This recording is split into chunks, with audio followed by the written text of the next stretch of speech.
Welcome to episode 7 of Stock Car Media's Inside the Garage with Liam and Ryan. Today, we're back from our lengthy vacation, and we are ready to talk about some NASCAR Silly season news. Are you ready, Liam? I don't think so, but we'll dive right into it anyways. Oh, some big stuff. Not unheard of, but big stuff.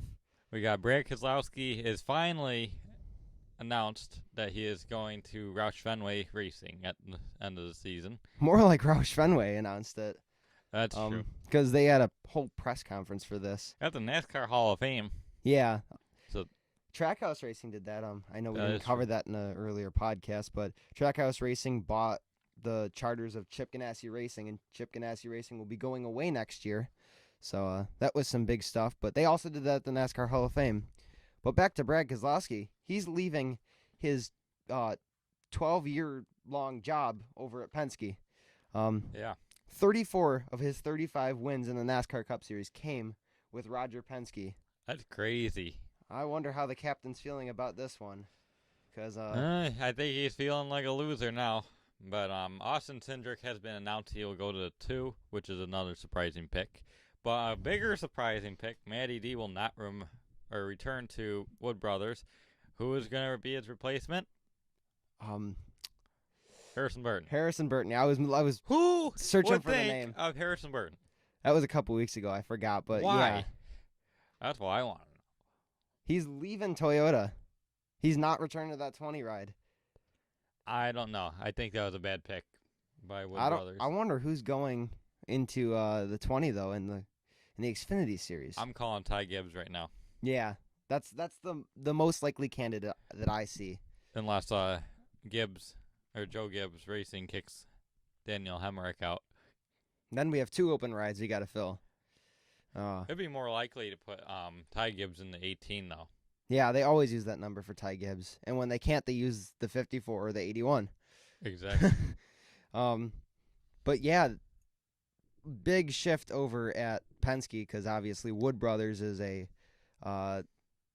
alliance team of Penske's. I wonder if that's a little weird to think of. Is Harrison Burton ever going to wind up in the 12, the 22, the 2? That'd be so weird to see. Yeah, I didn't expect to see him leave Toyota anytime soon. No, me neither. Although he hasn't really been outperforming there, so maybe he could get some help somewhere else.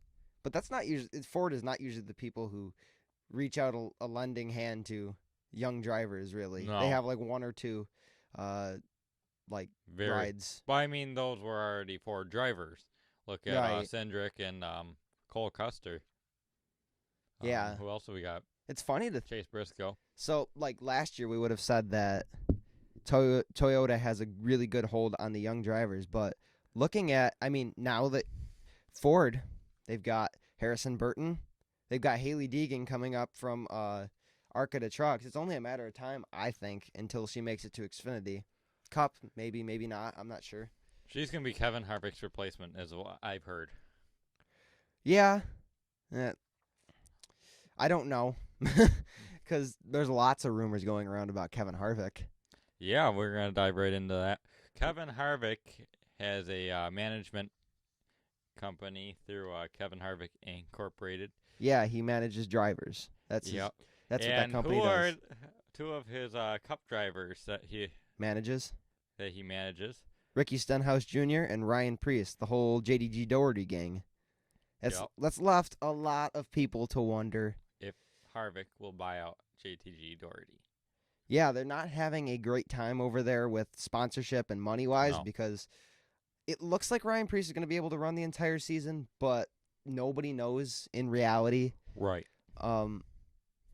It looks they started off the season saying we're not going to run the entire season with the 37 car, and at this point, it looks like they might have the sponsorship they need.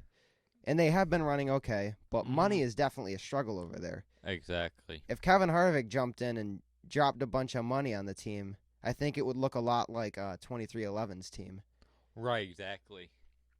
But I mean, I would assume the team would turn to Ford. Right. That'd be weird. Because Harvick doesn't have any ties to Chevrolet anymore, so he's obviously over at Stewart-Haas Racing. Ryan Preece, he's just recently got his his foot wet in the Ford area. He's raced for Toyota in the Xfinity Series, and he's raced for Chevy in the Cup Series, but he never ran the Truck Series until just recently, where he won the race in the 17 truck, the 17 Ford F-150. He won in Nashville. Yeah. Super Speedway. That was a big thing. That's his first start, and he won. So, I mean, Ryan Preece and Ford, they got a connection going there. So it's really a big question. Harvick says, no, I'm not doing that. But also, there's more questions about the 10 ride. Eric Eric Almirola, Almirola, our most recent winner at New he Hampshire. just won. But other than that, his season has been really lackluster, really bad. Even though he won, he's still technically 26th in points. He's just going to make the playoffs. That's all. And he'll probably end up getting knocked out like the first round, I suppose. We'll have another episode coming on where we think each driver will be eliminated out of the playoffs once the final playoff field is set after Daytona. So that'll be a fun episode. But they do have there's rumors going around that Ryan Preece might wind up in the 10 ride. That would be interesting. Too much going on with JDG Doherty and Stewart Haas Racing. A lot of silly season stuff. A lot to wrap your head around. Might want to move on from that confusing stuff for a bit here. And we're going to move on to some really recent news that Chase Elliott and Alex Bowman have been docked 25 points for engine swapping at the most recent race at New Hampshire. Their crew chiefs have been fined $50,000 each. Ouch. Yeah. So I'll elaborate. It sounds like the winning engine of Chase Elliott, I believe it was the race at Circuit of the Americas or Road America, maybe. Road America, I think. But I don't know for certain. Ended up in Bowman's car for New Hampshire. Right, and you can swap engines between cars. But normally, a race-winning engine has to stay in the race-winning car. Once it's sealed, once they put a red seal on it as a race-winning engine, it can't go into a different car. It has to remain in that car. So that number 9 race-winning engine was not supposed to go in the 48. And they didn't even find it till post-race inspection. Right. It passed. It came out on Thursday after the race. It took them a long time to find that. I think Hendrick was pretty close to getting away with that one. Almost. It sounded like it. Makes me wonder how much they've kind of gotten away with this year. Yeah. They might be really good at hiding something because they almost got away with this. It took about a week almost to find it. So right. And the unfortunate part is Chase Elliott, who is kind of trying to find the points right now because he's won 2 races, but other than that, he's been a little all over the place. He's been on the same track as he was last year. It's true, but not what he had in the playoffs last year. No, he's not in playoffs yet. No, but not the same run he had at the end of the last season. No, he definitely had a... So he's going to drop, or he stays in 6th in the standings. That's good for him. No, he dropped from 5th to 6th, Elliott. Oh. And then Bowman stayed in 11th. I wrote this a little confusing. That is right, but Bowman stays in 11th. But Elliott moves to 6th. Unfortunate, but what can you do? It's a rule, if we stick and they broke to it. The standings, I'm going to bring up who's been our biggest mover over the past few weeks before New Hampshire. I can't answer that question. Kyle Busch has been our biggest mover. I'm not a Kyle Busch fan, so I have to say unfortunately, but he has been known to move up the standings quite quickly. Yeah, he's really been on a roll. It was really unfortunate at New Hampshire that he DNF'd, but yeah, 7 laps into the race. The race was started under a drizzle, which really shouldn't have happened. Controversial. Some people are like, yeah, that's great, and some people are like, no, that should have never happened. And the result of it was the 6th lap of the race. Everybody was sliding up the track. They were losing control of their car. Drivers were yelling over the radio, "It's raining," and that usually doesn't happen on short tracks. You do not race in rain. No, that's really a road course thing at the moment. They're testing it, but they're not ready to do rain racing, especially without the tires. A lot of drivers were ticked off on during the red flag. Kyle Busch, Martin Truex Jr., Ryan Blaney, Denny Hamlin. Was Ryan Blaney involved too? Yeah. I saw Ross Chastain got some damage, but those 3 Joe Gibbs Racing guys went right up Ooh. into the wall. Denny Hamlin had the least damage of any of the Joe Gibbs guys involved, but it ended Kyle Busch's day, 7 laps in, so he was our last place finisher with a DNF. Martin Truex Jr., he, nothing much that day. Yep. I don't really remember where he finished, but it really wasn't that great of a day for him. No. Kyle Busch would have been definitely a dominant car, though. He definitely took off like a rocket. Luckily, Kyle Busch is not looking for a win because he already has a few to his name this season. Mm-hmm. But very controversial and unfortunate for Kyle Busch and his fans. People are not so happy about that one, NASCAR. Sticking with Kyle Busch and his wins, he has announced that he will not run Xfinity. We didn't. Right? Yeah, we're going back a little bit. I'm sorry about that, but our vacation was too long. We missed too much stuff, and you got to know about it. Yeah. He made his 100th win in the NASCAR Xfinity Series, and guess what? He had previously said that after 100, he's done in the Xfinity Series with Joe Gibbs. Yeah.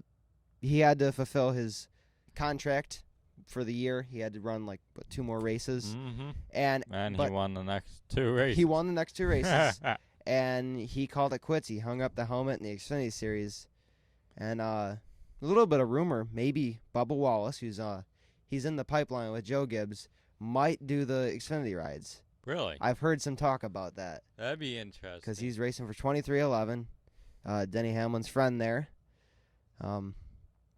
So who knows? He might wind up in the Xfinity Series. Christopher Bell's a good pick because he won. Yeah, he won in New Hampshire most recently as Xfinity driver. Yeah. Trucks did not run, did they? New Hampshire, No. I don't believe. But I was away from home. I was really loving that vacation time. I was not watching the races live. Move on to something else here. This is pretty recent as well. Bimbo Bakeries. They are the owners of Thomas English Muffins and Bagels, as well as Entenmann's Pastries. You've seen them on the 37 car this year. They have announced they will be returning to JDG Doherty Racing in 2022. So they're going to put their brands back on the car, and they've been on the 37 car, so it sounds like maybe sponsorship is pulling through for Ryan Preece. Ryan Preece, at least, the 37 ride. So that does put a little bit of question into our previous rumor. Would Kevin Harvick be buying the team? Maybe the sponsorships would go with the team, but it sounds like they do have some deals that... Could there be a Harvick kind of influence on these sponsors as well? It's possible. All the rumors might make it sound better, like a better deal to get into. And who knows? It might not be an all right... They might not buy out the entire team, Kevin Harvick. It might be more of he just gets in on it. Yeah, he buys in like Brad Keselowski is doing. Right. Be interesting. Larson's contract at Hendrick was extended. Yeah, in the past few weeks. I didn't really have any doubt that this would happen. He has a lot of wins in the Cup Series this season alone with Hendrick. He's still the I think it'd be, if Rick Hendrick fired him or said you're not coming back in 2022, that would be dumb. That would have been a mistake. Right. But HendrickCars.com, they're sponsoring 35 of the 38 races next season. That's nuts. And the only 3 other races that are being sold are to Valvoline. They'll sponsor the other 3. Yeah, that's it. And apparently, you might look at this and you might say, hey, he's sponsoring his own driver. And technically, yes, but the money he has, or the money that's in Hendrick Cars, he has not lost or he has not lost the money to Larson. Yeah, but I have another point. He's not the only owner of HendrickCars.com. Not all the money that HendrickCars.com has is from Rick Hendrick himself. So there's a lot of other owners, and he had sponsors looking for Kyle Larson. They announced at least. Could very well be a lie, but they said that they had sponsors looking at buying sponsorship for the number 5 car. And I heard something about Xfinity. I was looking into it, but if you noticed back at Pocono, there's an Xfinity logo on his roof cam. Looks like they're interested in him, but I know, right? but there were other sponsors looking at Kyle Larson. And the point of the matter is that HendrickCars.com came out and said they wanted to buy those races. They didn't have to. They weren't forced to. And Rick Hendrick ended up having to tell the other sponsors, hey, if you're not Valvoline, you're not getting any other sponsorship. Yeah, basically. Yeah, basically all his Hendrick Cars dealers, managers were saying, no, we want that to stay on the car. It's a pretty paint scheme, I gotta say. I love it. It's kind of become it's iconic. Iconic already, right. Yeah. You know, I think it's very similar to the iFly scheme that Daniel Suarez ran. I like that. Or at least it looks similar, just the red, white, and blue. Obviously, this paint scheme is very old. Ricky Hendrick ran it way back in the mid-2000s. But it's an old paint scheme. They've ran it many times. And just now as it resurfacing with Kyle Larson, it looks it'll be there for this next upcoming season and maybe the next one after, because Kyle Larson, he signed there through 2023. He's got at least another 2 seasons. And if he keeps up what he's been doing, well, maybe not the losing part he's been doing recently, but right. If he keeps up the winning, I think that he'll be coming back for a while. Right, exactly. He said he wanted to retire with Hendrick. Really? Yeah. And Rick Hendrick noted he'd like all the drivers that are there right now to retire with Hendrick. It was said he wanted to keep the band together. Yeah. Could you imagine, like, 38-year-old Chase Elliott over there, all wrinkly and gray-haired, and I don't know if he'd be winning. I don't know. Well, it might be unfortunate to say, but I don't know how much longer Rick Hendrick will be in charge of the team. So whether or not they will get to stay there and retire from Hendrick Motorsports might be under question. Right, but as we did announce that, we announced on the blog that Jeff Gordon would be taking over if something ever happened to Rick Hendrick. Right. Jeff Gordon has he's leaving Fox, and he has assumed a very big role. I think it was vice chairman of Hendrick Motorsports. He's always been a partial owner, but or at least for a long time, since like the early 2000s. But he's taken over a big role there. There's a lot of old owners in the NASCAR Cup Series right now. Right. Jack Roush, when Brad Keselowski announced he was becoming a partial owner and a driver at Roush Fenway, Jack Roush said he has no plans of retiring yet. I think he's 78. No. Is he really? I don't know. Either that or he's older. I don't know. I would think he's older, but he did say in his in the press briefing that he was passing the baton, but his hand isn't off of it yet. Right. So, who knows? It could Roush Fenway become Brad Keselowski Racing in the next. And you know, 10 years? I want to note something. I know this episode is all over the place. We had a lot to go over, and it's a little mumble jumbled together. But I assure you, the vacation is over, and we'll be back on a weekly basis. Right.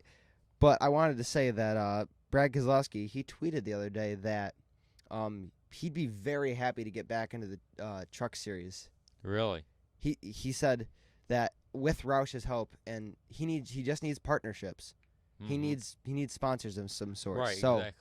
that he is had what a very successful truck team until sponsors kind of like Yeah. So he had drivers like Austin Cindric. He had Tyler Reddick coming second for the championship. He had Ryan Blaney, I do believe, at one point as well. Right. I mean, and Daniel Hemrick. So I mean, it sounds like if the sponsors pitch in, there may be a Roush Fenway Brad Keselowski truck team coming back. Right, that would be. And I think it was him who said that he was interested in getting these teams back to the Xfinity Series too. That might not be his priority because obviously his history in the Truck Series would make him want to return to the Truck Series. But right, I do really miss seeing teams have a small or a team in each series. Right. The closest thing Hendrick even has is Junior Motorsports and GMS Racing. Yeah. I don't know if they're even. I don't think they are anymore. I think they left last year. GMS. They weren't in the Xfinity Series in 2020. So they are in the Xfinity Series this year. Oh, maybe they came back. 02. Huh. 03 is our Motorsports in the 23 as well. But yeah, you have any other notable stuff you want to mention? Do you want to announce it or no? No, not yet. Not yet? All right. Not yet. We got another one. We got a few surprises. Yeah, we got some surprises under our belt. So make sure to tune in next week to get that surprise. Yeah. Wasn't really going to mention it, but we will. Yeah. So if you don't have any more news, we'll be back next week with whatever news happens in these couple off weeks. I don't know if you noticed that we are out of our normal studio. The truck is currently under the Maintenance. under some maintenance. Yeah. So we'll be back in that studio probably early September. NASCAR itself is taking a break too right now. The They're Olympics under- are going on, so there's a 2 weeks of no races, 3 weeks of no racing days. I feel like Kyle Busch some days. So yeah, there might not be that much news next week, but I assure you we have some big news to drop ourselves. Other than that, thank you for tuning in. Thank you for watching this episode of Stock Car Media's Inside the Garage with Liam and Ryan. Thank you for supporting the video and tuning back in after our lengthy vacation. But if you want the most recent NASCAR news, you can always head over to our website, stockcarmedia.blogspot.com. That'll be in the description alongside our social media handles at Stock Car Media on Instagram, Twitter, Facebook. That'll be all down in the description alongside our Redbubble account. Merch! There he is. Liam's back at it. That might be a little loud, honestly, Liam, but Oh. sorry for your ears. But yeah, that's all in the description below. Thank you for supporting us. Thank you for watching this episode. We'll be back next week. Have a good one.